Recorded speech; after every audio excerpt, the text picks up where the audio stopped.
Nous sommes toujours dans le cadre du séminaire gouvernemental qui se tient actuellement au niveau du Cap Esteria, c'est dans la commune d'Akonda, au nord de la capitale gabonaise. Et nous recevons Madame Madeleine Baird. Elle est le ministre de la promotion des investissements privés, du commerce et de l'industrie. Madame le ministre, bonjour et bienvenue. Bonjour. Alors, vous êtes à mi-parcours de ce séminaire, peut-être une impression?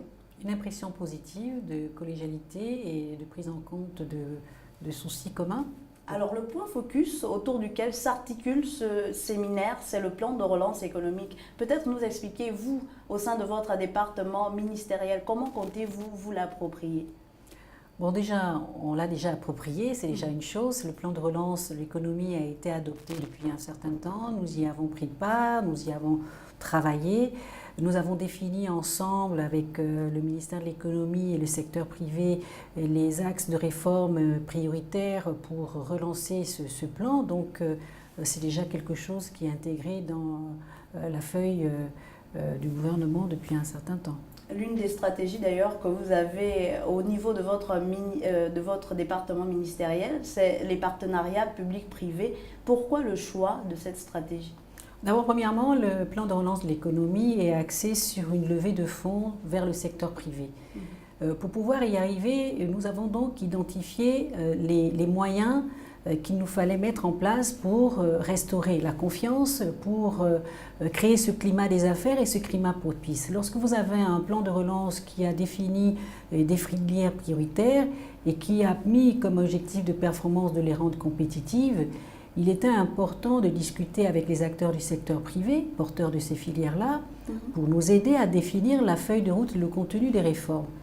Parce que le partenariat public-privé, c'est un mode de financement innovant qui va solliciter du secteur privé un financement d'un ouvrage public, d'un ouvrage qui relève de la compétence du secteur public. Donc, c'est un contrat qui est assez complexe, c'est un contrat qui exige un certain professionnalisme, c'est un contrat qui exige une certaine mise à niveau de l'environnement économique et il était important de savoir que pour partenariat public-privé, il s'agit de séduire le plus grand nombre d'investisseurs qui intègrent non seulement nos investisseurs locaux, les Gabonais qui investissent au Gabon, ceux qui sont déjà installés au Gabon, qui participent déjà à la richesse au Gabon, mais également ceux qui viennent de l'étranger. Donc, partenariat public-privé, c'est tout. Cela concerne tout investisseur, tout fonds d'investissement, tout acteur du secteur privé qui a un excédent de trésorerie capable de réinvestir dans le pays. Et notre objectif a été aujourd'hui d'identifier, de mettre un cadrage pour savoir mais qu'est-ce qu'on vend finalement, quels sont les projets que nous allons soumettre au partenariat public-privé, comment nous allons le faire. Et aujourd'hui, il était question d'expliquer un peu la méthode pédagogique, déjà expliquer le cadre institutionnel qui a été mis en place après l'ordonnance, donc les 4 organes de pilotage qui constituent les organes d'orientation, l'unité d'appui au PPP, le comité de suivi, les cellules techniques qui vont suivre ça. Ça a été l'objet de la présentation et faire comprendre à l'ensemble des collègues que c'est un contrat d'une certaine complexité, une modélisation juridique, une modélisation financière qui implique de prendre le soin de ne pas aller trop en vitesse, de prendre le temps d'identifier le partage des risques avec l'opérateur privé, la profitabilité, le service rendu, la nature du contrat qui est préférable à être proposé. Est-ce que c'est une délégation de service public? Est-ce que c'est finalement un affermage?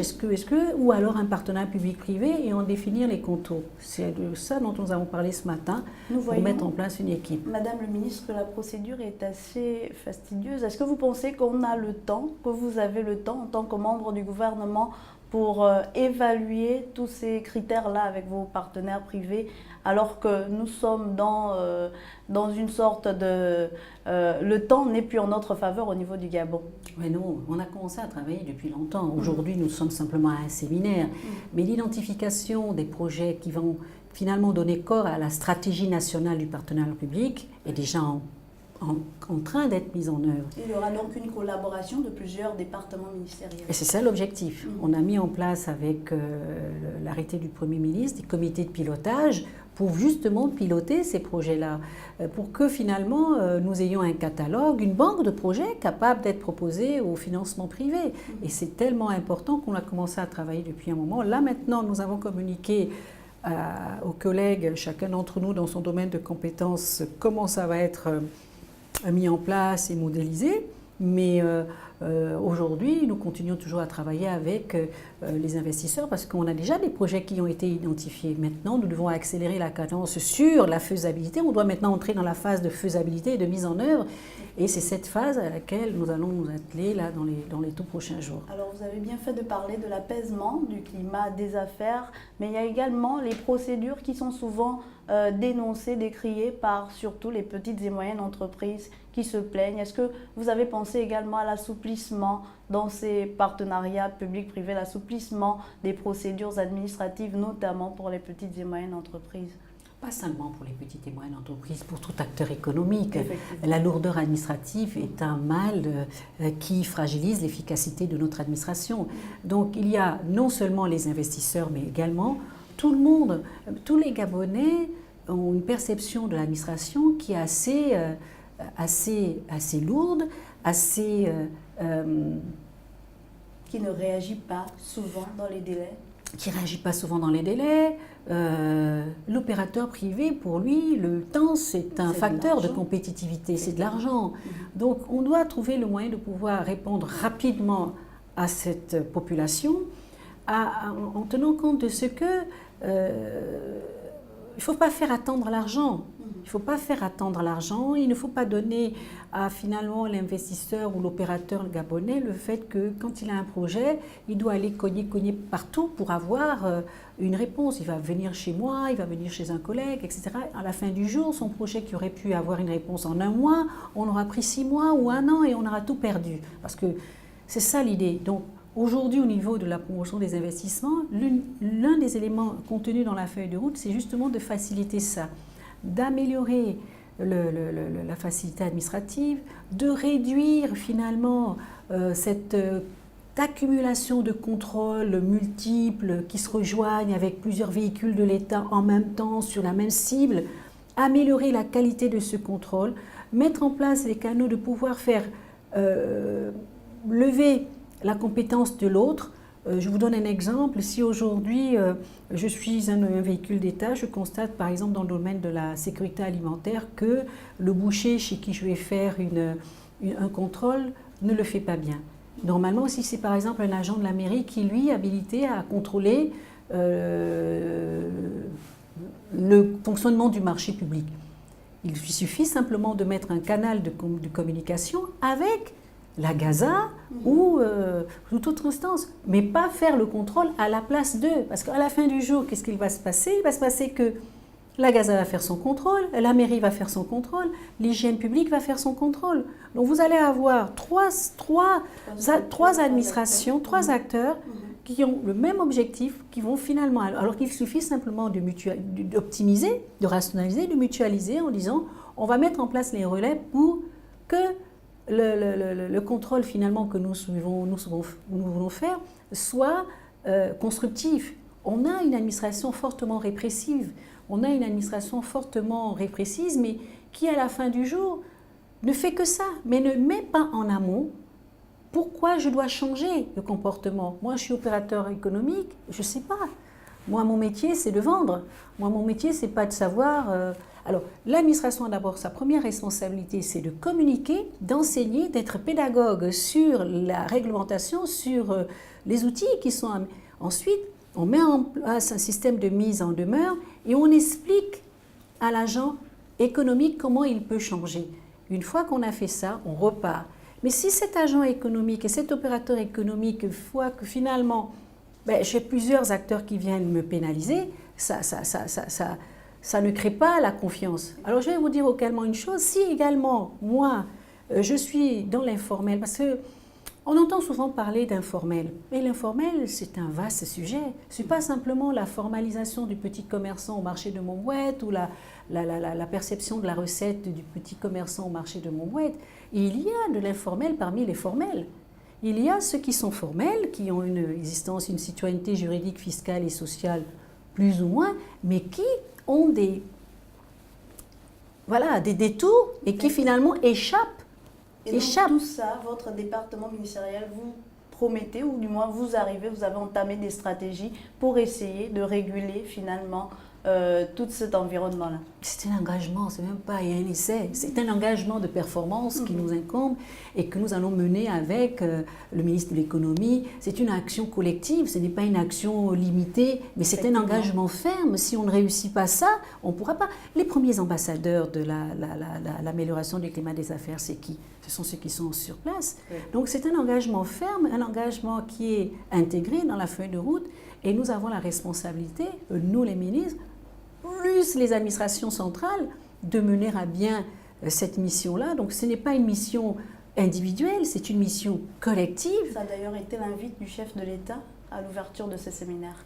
Je vous l'ai dit, c'est même pas une obligation de moyens, c'est une obligation de résultat et nous avons la capacité d'atteindre cet objectif. Madame le ministre, est-ce que vous avez ciblé des secteurs importants, essentiels, pour lesquels vous allez commencer à rendre effectifs ces partenariats publics-privés? On a notamment le secteur du tourisme qui piétine un peu et pourtant on a un vaste potentiel touristique au Gabon.